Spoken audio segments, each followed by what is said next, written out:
Basically, all I'm doing is lapping it up. So I just got back from Vegas and this has been going on. Chris, walk us through exactly what has been going on here. Working on shock angles, mounting the rear shocks so we can figure out somewhat mounting system up here on the cage. Okay, so walk us through what you've done. You've put the mount on? Welded up the TMR Customs dual shock mounts. Yep. And then I tacked them to the axle at the angle that I want the shocks to go. Okay. So now I just cut a piece of scrap. And then I'm just gonna kind of tack it to the body up here somewhere. Okay. And start cycling the suspension and seeing how this reacts and how this goes. And that's cool. So for those people who don't understand what cycling a suspension is, what exactly are we doing when we say that? So basically dropping the axle all the way to full extended suspension and then cycling it all the way up to full bump. Okay. How many times do you think we're gonna be doing that? 3 million. 3, as many times as we need to. So the class that Holly is running is limited to a 14-inch shock, but you can manipulate the length with angles of mounting. So you can make a 14-inch shock have 16 inches of droop with just mounting it at angles. Yeah.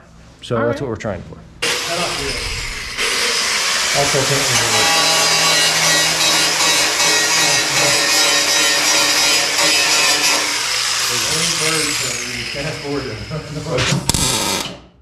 These are how we're mounting them.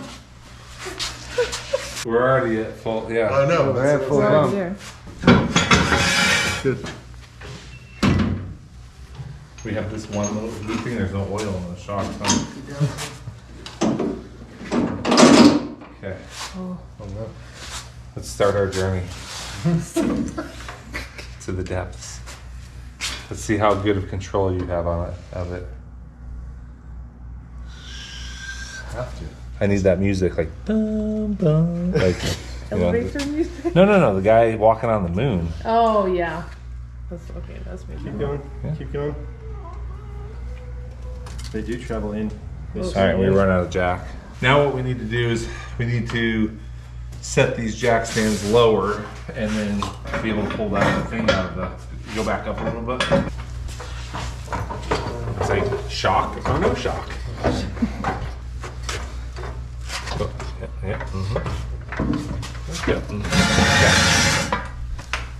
All right, stop right there. Okay. Where's the tape measures? It's on the welder. Right here. The measure of tapes. I told No, yeah, that's see for the camera. That's a 14-inch travel. Oh, it really is. Yeah. So, but what did we say the 30. Yeah. and do some maths. So somebody better at math. That's 12 1/4. So what kind of travel did you get out of that? 17?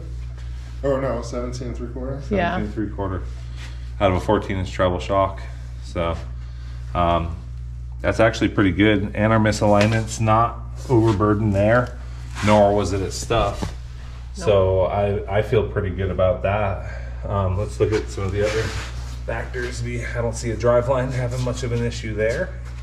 One of the things that I would recommend, and we can play with this later, is doing a CV shaft where you have a double cardigan on the We were going flange. to do a double. Yeah, we were going to do Okay. double card in front and rear. Yep. Okay, yeah.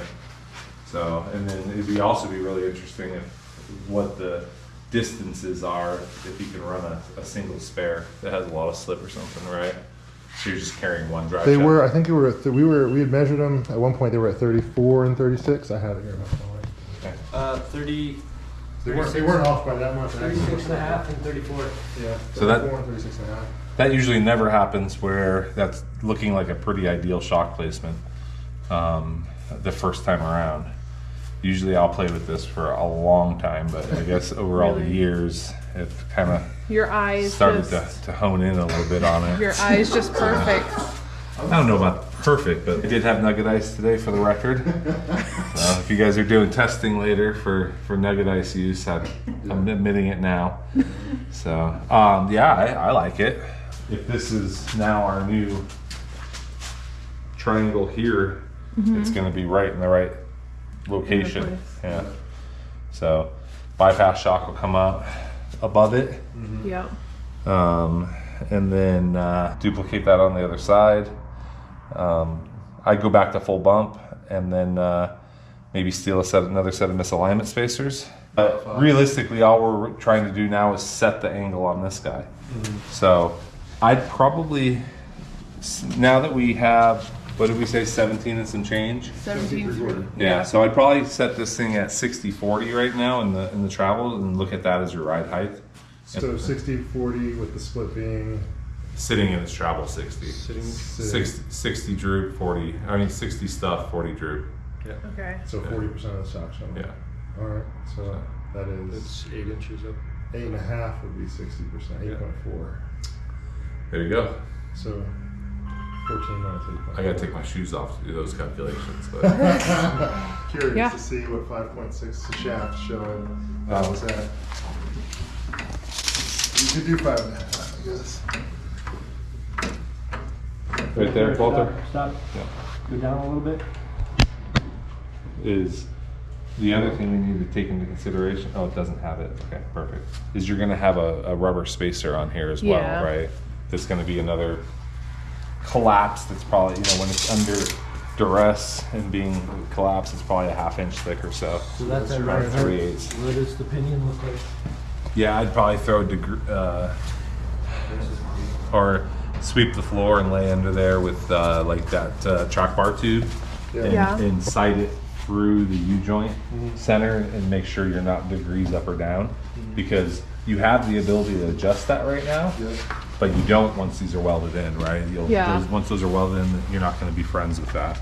You're looking pretty good. I would just, again, go back with full bump at some point, make sure that angle is about the same, and we can use that as kind of, you can leave that tab right on there. And as we start building tube work out, we know where the tube can go above and where we're going to build brackets off of that tube, said tube. Okay. So, Alright, so when I was away, Chris actually assembled some of these brackets, but I'm actually going to assemble the rest of them. Now, what does that look like? Okay, so that is basically a 4-step process. So we're going to clean up the slag from the laser cut. Okay. Then we are going to fit them together, make sure everything is good and in its place and spaced right. We have a spacer. Okay. So, and then we're going to tack half the bracket and then unbolt everything and move it to the second one, tack that together, and then clamp it together so nothing moves or anything else. Okay. Then we're going to weld everything all up. Okay, perfect. Seems pretty simple.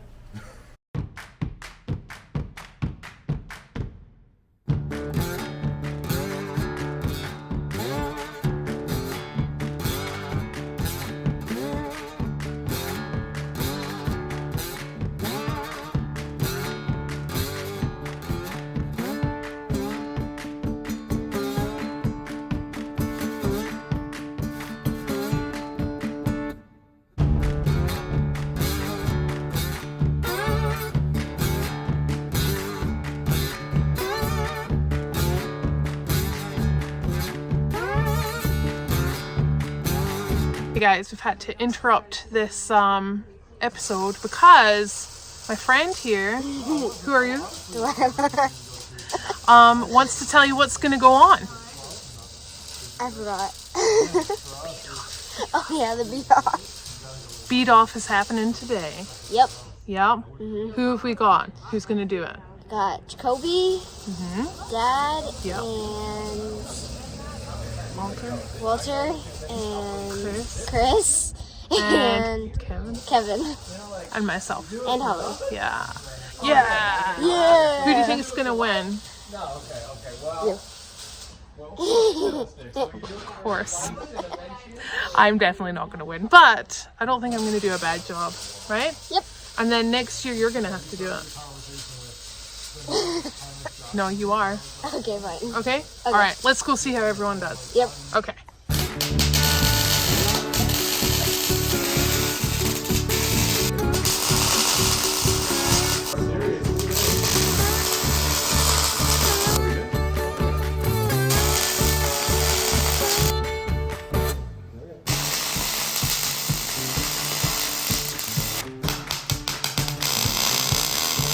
All right, so we just did the weld off. And here are the results. 6 contestants. Number 1. Number 2. I can't help but say good Lord. Number 3. Number 4.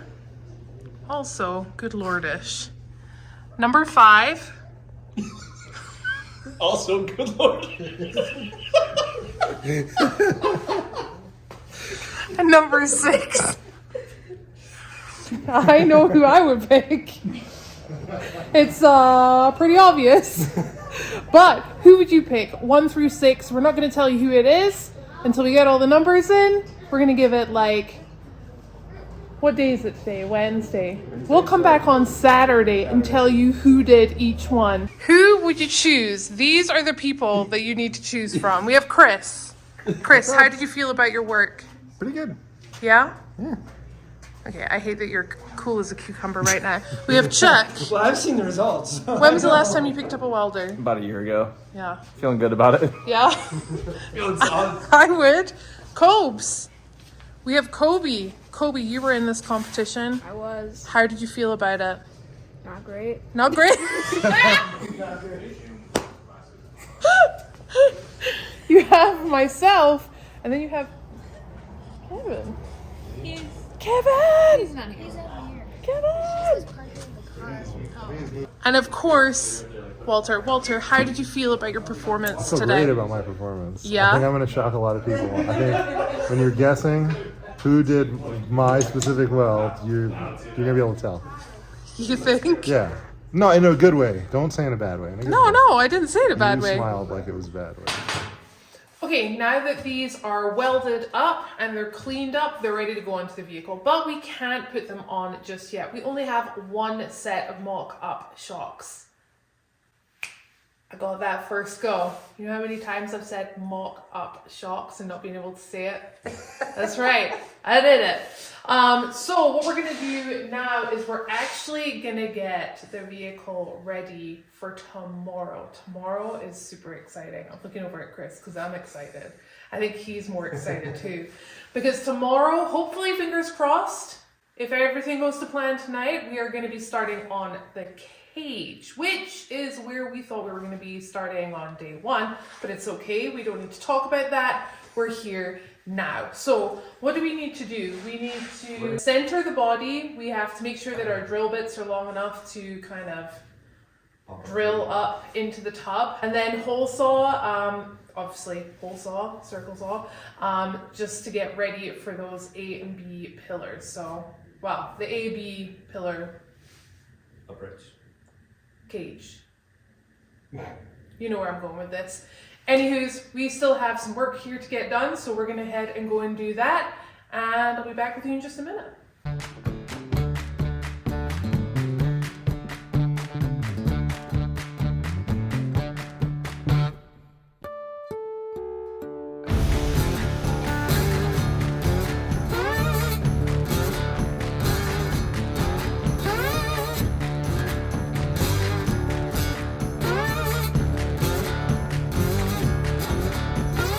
Everything's come to a little bit of a halt because we have bent every single drill bit in here that we have with us with the hole saw. Not liking them. So Home Depot opens at 6 a.m. That's where one of us will be going tomorrow. And but we're super excited about tomorrow. Yeah. Should be able to start actually building tubing, and you guys can see tubing up top, not all suspension. Yeah, well, that's the great thing. So day 1, we saw such a transformation. It came in a Jeep, and we left the day, and it was just like a shell. Again. A shell of a Jeep. And we're ready to see something again, because we're not feeling super satisfied at the end of the day. We know that we've done a lot of work, but we can't see it. We've done a lot of grinding. So it's ready. We're ready for that, right? Oh yeah. Exactly. But we will be back tomorrow morning with cage things. Let's get excited.